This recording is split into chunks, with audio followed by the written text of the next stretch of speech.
हुआ, कितने लोगों का ल्यूकीमिया ठीक हुआ, कितने लोगों का ब्रेन ट्यूमर ठीक हुआ।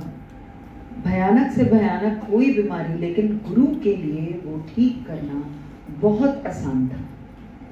वो कुछ भी कर सकते हैं।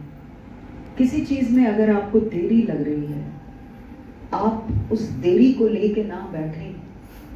ये मेरा हाथ जोड़ के आपसे एक अनुरोध है कि आप उस देरी में गुरु महाराज को याद करें, आप पाठ करें। वो देरी और वो जो पेशेंस आपको रखनी है, वो बहुत आराम से आप उस चीज़ से गुजर जाएंगे, उस वेट से गुजर जाएंगे। मुझे और मेरे हस्बैंड को गुरुजी ने एक दिन अपने कमरे में बुलाया और बोला, ओम नमः शिवाय, शिव जी सदा सहाय, शिव वो मैं हूँ। ये जाप हमें दिया गया और हमें बोला गया कि जब भी तुम ये करते हो, ये शक्ति मेरी जो है वो आती है। तो गुरुजी ने ये बताया कि वो हमेशा हैं। हम जब ये जाप बोलते हैं, वो शक्ति एनर्जाइज हो जाती है और वो शक्ति हमारी नहीं है, हमारे में कुछ नहीं है, हम जीरो हैं। शक्ति गुरु महाराज की है और वो आप पे, आपके सर्कमस्टांसेस पे, आपकी सराउंडिंग्स पे वो शक्ति काम करती है और वो उसी तरह से काम करेगी जिस तरीके से गुरु महाराज उसको एक इजाजत देते हैं कि वो किस तरीके से शक्ति आपके ऊपर काम करती है। तो वो गुरुजी ने हमें बहुत साल पहले बताया। साथ में ये भी बोला था, गुप्त पाठ गुप्त दान।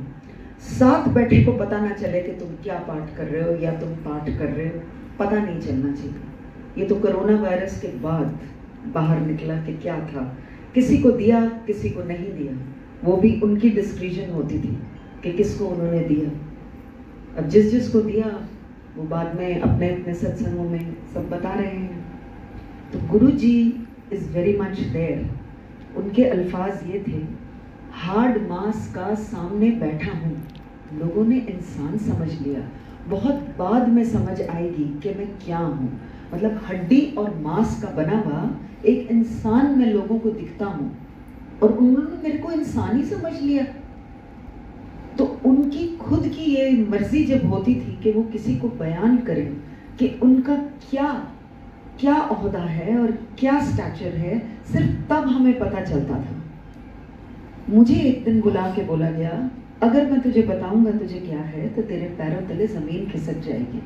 मैंने हाथ जोड़े और मैंने बोला, जी आप मुझे प्लीज बताना मत, मुझे कुछ भी पता नहीं करना, आप मुझे ठीक कर देना। मैं देख चुकी कि आप कितने कल्याण कर रहे हो, आप सब कुछ कर सकते हो। मुझे बिना दर्शन के 5 साल रखा गया। ये उस जमाने की बात है जब गुरुजी के स्वरूप आम नहीं मिलते थे और ना ही किसी की दुकान में या किसी के ऐसे लगे होते थे। गुरुजी स्वयं छोटे छोटे स्वरूप प्रसाद के तौर पे देते थे। तो ऐसे नहीं था कि गुरुजी की फोटो आपको कहीं से भी मिल जाए। इतनी मनता भी नहीं थी गुरुजी की, इतने लोगों को भी उनके बारे में नहीं पता था। I was not suppose to tell my family either, सिवाय मेरे हस्बैंड के, ना मेरे बच्चों को, ना मेरे सास ससुर या माँ बाप को या फैमिली मेम्बर्स को ये पता था कि गुरुजी ने ये हुक्म मुझे दिया है, क्योंकि उन्हीं का हुक्म था, जब मैं बोलूँगा सिर्फ तब बताएगी। 5 साल बीते, मैंने मन में उनसे अरदास करी कि महाराज मेरा बहुत मन करता है कि आपके मुझे दर्शन हो, आप कुछ भी करके एक फोटोग्राफ मुझे दीजिए, मैं किसी से मांगूंगी नहीं।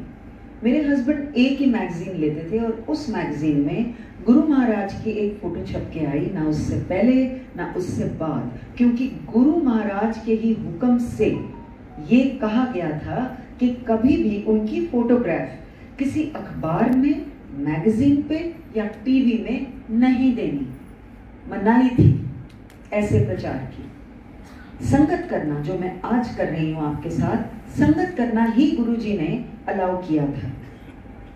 तो वो जब फोटो आई, मैंने वो पन्ना निकाल के अपने बेड साइड ड्रॉर में रख लिया। आई वॉज वेटिंग कि ये हुक्म मुझे भेजेंगे। मेरा सांस एकदम उखड़ गया, मैं बिल्कुल भी सांस ढंग से नहीं ले पा रही थी।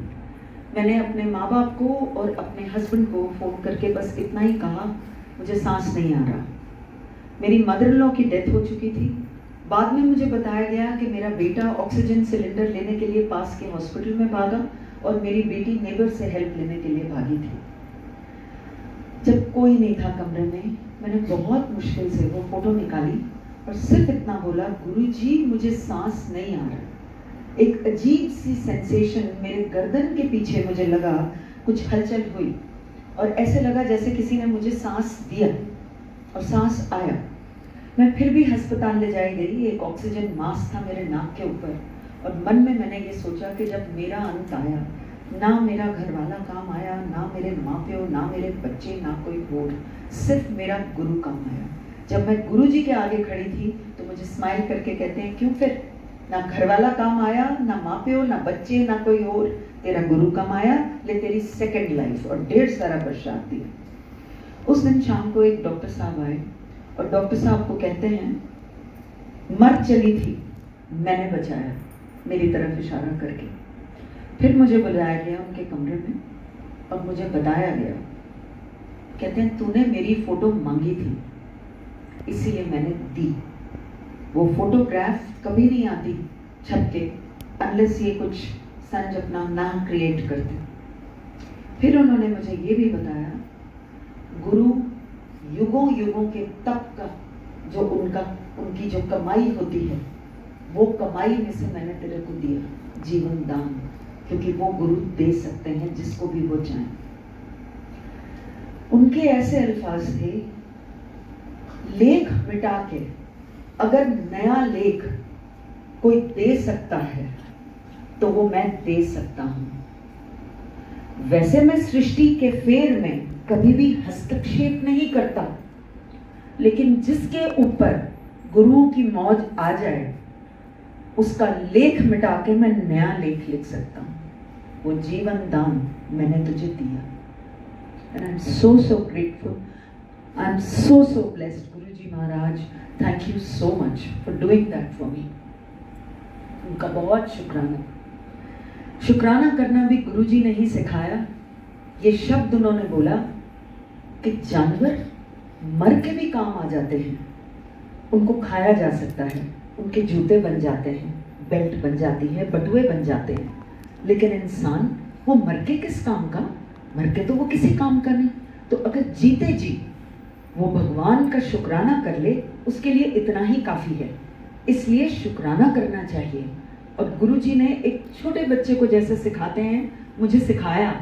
कहते हैं आंख, नाक, मुंह, कान तेरे आगे लगे हैं, पीछे क्यों नहीं?